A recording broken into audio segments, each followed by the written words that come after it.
迎大家来到内政部所举办的台湾全民安全指引宣讲会。为了让大家在面对这些灾害以及紧急状况的时候，怎么保护自己、保护家人，所以内政部呢就选定了全国16个县市的公庙来举办这一系列的宣讲会。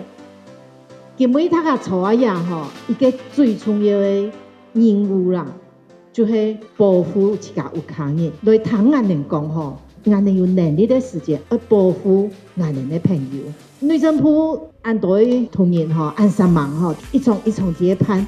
公家小局处按重要，天灾人祸随时都会来，所以俺得随时要准备哈。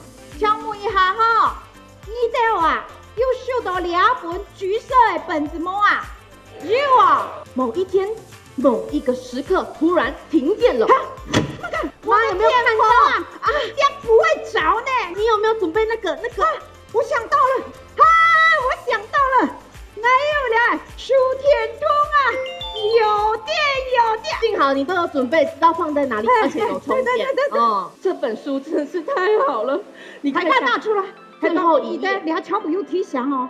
大家聽錯啊，要準備，嚴格安全。